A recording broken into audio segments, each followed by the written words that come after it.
Hi, my name is Adrienne Patterson, and I'm an Ontario elementary school educator. I've been a teacher, teacher consultant, and also an administrator. And I've been doing that for almost 25 years. I dealt with many assaults and violence and different crises and tenuous situations in the education sector, as I tended to deal with a lot of vulnerable populations.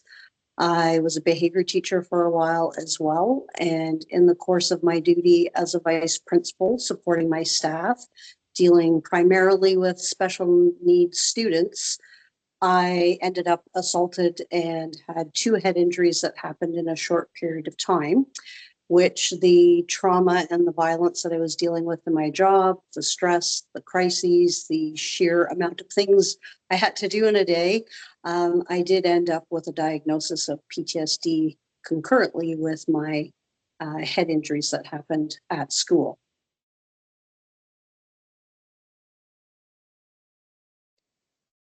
After the head injuries at work, it wasn't initially evident that I had PTSD. The diagnosis didn't come until a few months later when we realized that I seemed to be struggling in addition to the head injuries. I had done a return to work and I had accommodations to try to make my day at work a little bit easier to manage while I was still healing. But something was just not right. And there were a few other incidences where the trauma really became triggered. And at that point, I was dealing with an EAP provider. And she actually said to me, I think you're dealing with more than head injuries, Adrienne. This really seems to be traumatizing to you. And I'm not qualified to make that diagnosis. You need to get more help. So in speaking with my family physician, we decided I needed to look for a psychologist. So it was a few months after the initial head injury diagnoses and trying to work that, I ended up with a diagnosis of PTSD. From there, symptoms still weren't resolving for either head injuries or the PTSD, even with therapy. I then was diagnosed as well by a psychiatrist and, of course, tried different medications. Those didn't seem to be helping either. With constant denials from WSIB and threats and issues with the LTD, I certainly was at a point where I was really struggling with suicidal ideations. There's a few situations where it could have turned out far worse for myself, and I wouldn't be here talking to you today. But recognizing that for myself, I decided that I wanted to live, I wanted to heal, and I knew I needed more than I was getting at that particular point. And I had already come across in my research early on in my injuries, Homewood. So I decided that that was where I needed to go. I needed something more intensive. I needed something that was going to help me more and help me also deal with all of the other stresses and pressures that I was facing outside of the actual injuries themselves, like financial compensation, being able to pay for treatments, etc. There was just so much going on that made the stress and the diagnoses that I already had, frankly, overwhelming. So I made the choice to attend Homewood, and at the time it was called the Post-Traumatic Stress Recovery Unit. I know that it's undergone a change and even a location change within the facilities at Guelph, but that is where I did attend in 2016, and it was an 8-week program. And it was there that I learned, I like to call it my toolkit. I got a basic toolbox that had a lot of tools and skills in it. And since then, I've been able to really develop that. I now feel like I have one of those huge DeWalt sets in my garage where I have an awful lot of tools and skills and resources that I can draw from to continue to keep myself stable and well. But I really attribute what I learned and the support and the support also for my diagnoses that I got at Homewood for my healing journey.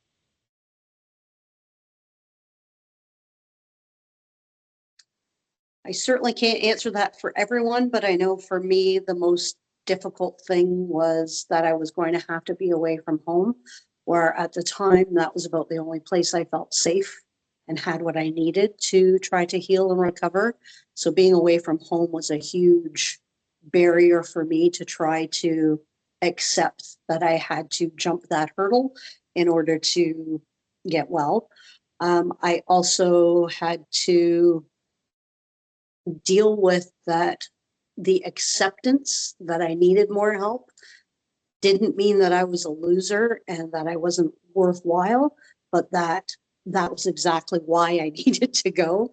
But accepting that I wasn't a loser and that I wasn't weak and that I hadn't done something wrong to deserve this, that was a challenge and a hurdle that I had to overcome. So um, I think for me, it was that choice.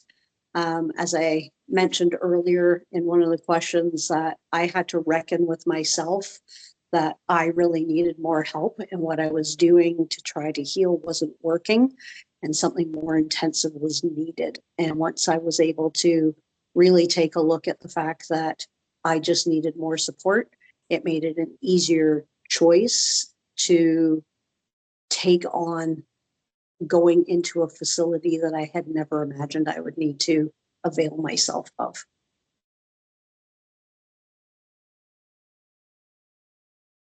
The pace of the program and all of the elements within the program, I found very difficult because I was dealing with not only the PTSD, which is also a brain injury, I also had the brain injuries. And since at that point, I wasn't very far in the journey of even the brain injury physical healing, I found the pace to be really, really intense. Yet I also saw how all of the elements of the program were really helping me not only learn new tools and skills, but the variety of modality of therapies and the different therapeutic counselors and professionals and doctors that were there helping me. I pushed myself through the pace, which I know one of the things you also learn is pacing of your own mental wellness so that you can actually recover. But I knew I had so much to learn, so I decided to take it like it was an intensive 8-week course and do all of the elements that needed to be done because I really didn't want to miss any aspect of the learning and the therapies that were happening. But I would say the pace was very difficult, which then meant sleeping was even harder. And some of the other symptoms I was already dealing with because the PTSD and the brain injury certainly flared a little bit, but I was also seeing that I was getting excellent, what I call fine tuning of some of the issues that I was dealing with because they were seeing me in real time in stress and overwhelm. So pace would be the one thing that I found was difficult, but yet I also understood why I needed to handle that and tolerate that distress. Accepting that I wasn't the professional in this scenario was also very difficult, having been a professional and been the helper and been the one to support others when they struggle. That was a shift. Certainly cognitively, I understood my role in this, but that was a challenge when you're not the one in control anymore. So that was difficult. And I would also say being away from home, like I've mentioned earlier, was really hard to not be in a place where I felt safe, grounded, and had all the tools that I needed to. I almost liken being at Homewood to being like in summer camp. You're there with a whole pile of people when you sleep and eat and do all the things that you need to do. And although that's the program and you have to adjust to that, that was also just very difficult that you're constantly surrounded by other people when you're trying to deal with issues that are so personal. So those were difficult elements, but I still was able to handle the distress of that because I saw the benefits far outweighed any of the struggles or the things that I didn't really particularly like. And then just additionally for me, the actual building that we happened to be in at the time looked very much like the school where I was injured at. So there was a lot of what I found physical triggers of the environment, and also just being with lots of people really replicates what being a school day was like. So some of those elements were challenging to figure out, but I did find that there were a number of staff that really started to dial into seeing how PTSD for an educator really can be very similar to what happens to first responders or other high stress jobs, because especially at that point 10 years ago, it was still not really widely talked about that an educator could be facing this kind of professional issue that could lead to a mental health diagnosis. So I would say that encapsulates my answers to what was the hardest thing about Homewood.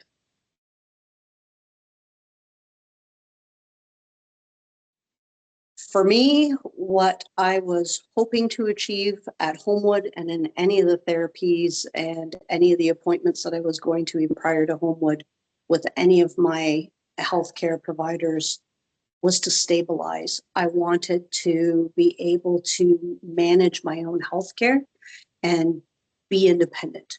I've always been a very independent person, and having the brain injury and the PTSD comorbidly was very difficult for me to feel that lack of control over my own life. So stabilization, being able to recover.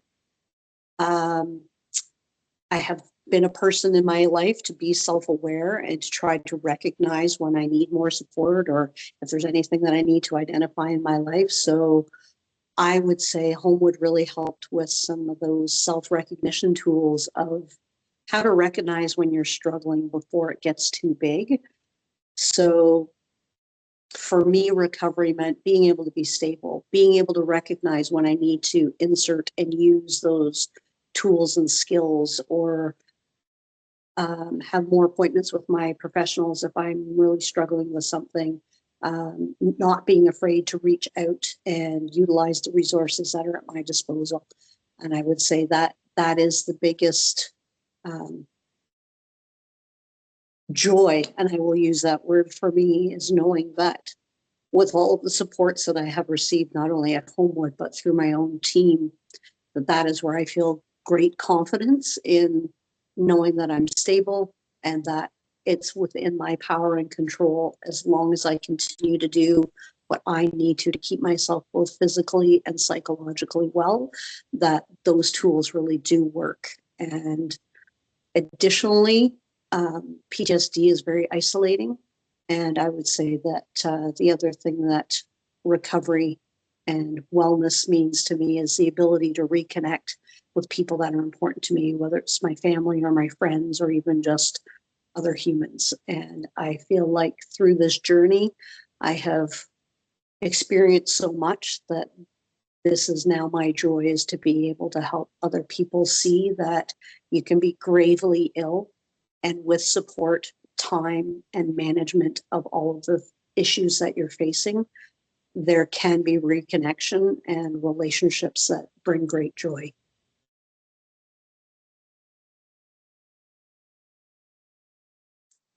The issues faced in schools as educators, no matter what role you're in, whether you're an early childhood educator, an EA, educational assistant, a teacher, or an administrator, any of the elements of your job can impact your mental health. Violence and the stress of dealing with students who have special needs, who may or may not be diagnosed themselves with a mental illness, is actually education's dirty little secret.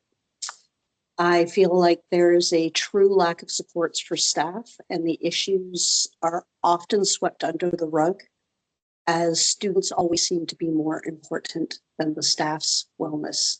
And although I agree with that completely, because that's why we do our jobs and why we do what we do, our students and their families are paramount.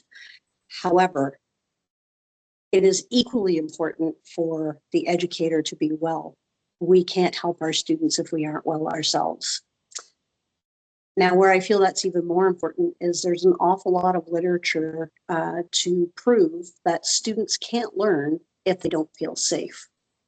With a lot of violence happening around them that's out of their control, if the adults themselves also feel unsafe, because it's a natural human emotion when you're dealing with such stresses and pressures and potential violence and injuries such that I've sustained, it becomes problematic for the educators to continue to manage their own health. And I see that that is where I do believe that the educators are just as important as the students. I say the same thing even for my therapists and anybody that I work with. If they aren't well themselves, then I really don't want to be seeing them. They need to be dealing with that themselves. I need healthy providers. We need healthy educators for our children. I also see that the system itself, the educational system, is not really built to support staff.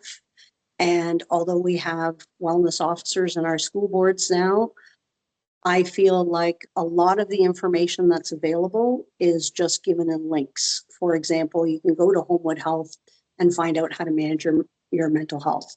And while that's important and we are adults and we're independent and we can do that, I don't think that that's an actual true supportive mechanism within the school environment that allows a teacher or an administrator or an EA to deal with their own regulatory system. It's our nervous system that is most impacted by things like PTSD and most mental health diagnoses. It's the nervous system. And when the nervous system gets injured, that is what needs to be healed.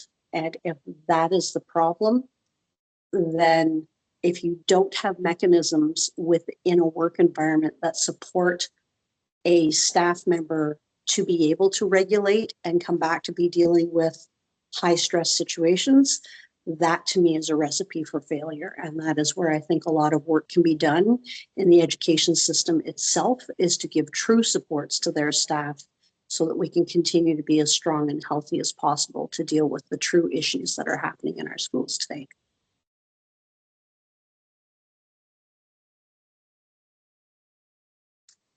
I wish that I had better understood that how in a profession where it is imperative for you to suppress your own needs in order to regulate the safety environment around you for others, that suppressing my own needs and fears, that could actually overwhelm and injure my nervous system. At the time that these two head injuries, when these events happened that led to my diagnosis happened, I was actually at that point probably what I would call the healthiest that I had been. I did regular workouts. I was eating well. I had good work-life balance. I was connected to my community. I had good relationships. I had friends. I felt like I was thriving. I had no idea that my job and the high stress and the crises that I was managing all the time, they can be fearful. I dealt with some very difficult situations that would cause anyone to be scared. And although I had the confidence and strength to deal with those particular issues in the work environment, I didn't realize what they were doing internally to my nervous system.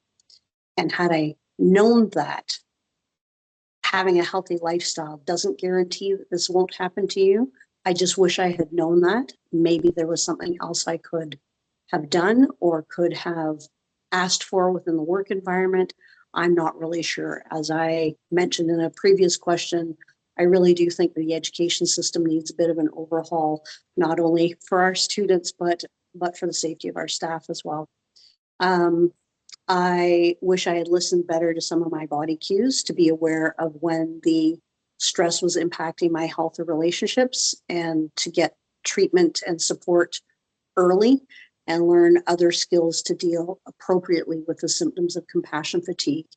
I can see now in retrospect that, having been a behavior teacher and dealing with vulnerable populations for a number of years in concurrence to one another, that's ultimately what did a lot of the damage. I likely had elements of compassion fatigue and wasn't recognizing the signs until the head injuries really led into full-blown PTSD. I also wish that I could have helped myself earlier. And I guess I would also just caution anyone in any work environment is, do not rely on the system to look after you. I think there are healthy work environments out there, but I also think it's a mistake to expect that policies, procedures, and promises that we have your back are going to be there when you most need them, because in my experience, they are not. Unfortunately, I really feel that things are ruled by the almighty dollar, and anything that costs money, they would like to deny and push out of the way. So I just wish I had really understood that the support that I expected to be there when I needed it, it wasn't there. So I wish I had altered my expectations and taken matters into my own hands faster. And also recognize, and this goes for anyone in any high stress job, just remember your job is not as important as your health and your life. As much as you love what you do, it's not as important as your health, because you really can't get back what you don't have. So you can certainly manage it and have moments of joy in your life again, but you can't recapture what's injured.